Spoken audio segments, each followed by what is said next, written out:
چنانچہ بڑے لطیف واقعات ہیں کہ انسان جب صبر کی منزلوں سے گزرتا ہے اور صبر کرتا ہے حالات پر تو اللہ اس کو کامیابی بھی عطا کرتا ہے۔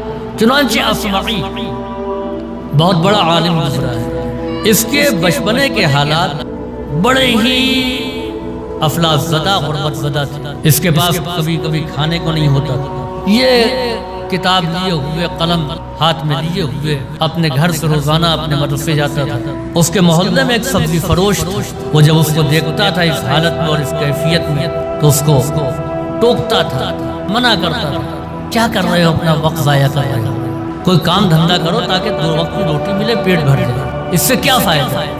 اصمعی اس کی باتوں پر صبر کرتا تھا، کوئی جواب نہیں دیتا تھا۔ چنانچہ اس کا گھر ایک تنگ گلی میں تھا، وہاں ایک پڑوسی نے گلی کے منہ کے اوپر اپنے گھر کے سامنے ایک چھپر ڈال دیا۔ اس نے کہا اس چھپر کو ہٹا دو یہاں سے۔ پڑوسی نے طنز کیا کہ جب کبھی ہودج پر بیٹھ کر کے آنا اور تم کو اس سے گزرنے میں پریشانی ہوگی تو اس چھپر کو تم ہٹا دینا۔ اصمعی صبر کرتا رہا، ان تمام باتوں کو پر سنتا رہا، تلخ کڑوی اور کسیلی اور ناگوار باتوں، لیکن حصول علم میں لگا رہا، یہاں تک کہ اصمعی فارغ ہو گیا۔ اہل علم کی قدر نہ کل تھی نہ آج ہے۔ اصمعی بھی عالم بننے کے بعد افلاس کی زندگی بسر کر رہا تھا کہ اچانک اس کو حاکم بصرہ کا دعوت نامہ ملا کہ تم کو خلیفہ ہارون رشید نے بلایا ہے اور وہ چاہتا ہے کہ تم کو اپنے فرزندوں کا استاد معین کرو۔ اصمعی کہتا کہ میں نے کہا کہ میرے پاس نہ لباس ہے ایسا کہ میں بادشاہ کے دربار میں جا سکوں، نہ سفر کرنے کے لیے رقم ہے۔ اس نے فوراً 1000 دینار اور بہترین لباس اس کے پاس بھجوا دیے۔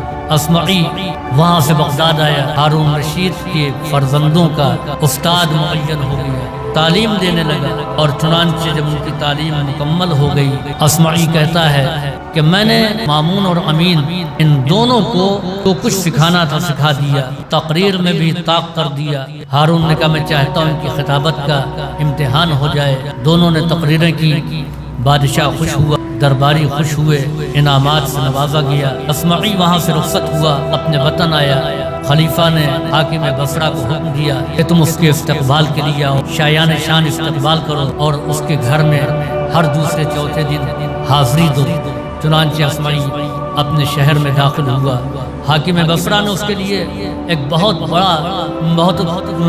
بڑا جلوس اس کے اعزاز میں لے کر کے استقبال کے لیے گیا اور اس کے لیے ایک بہترین ہودج کی سواری جو ہے مہیا کی۔ وہ اس ہودج پر سوار ہوا، ہاتھی کی سواری تھی۔ وہ اپنے اس مکان کی گلی کے پاس آیا جہاں پر چھپر پڑا ہوا تھا۔ اس نے حکم دیا کہ چھپر گرا دیا جائے۔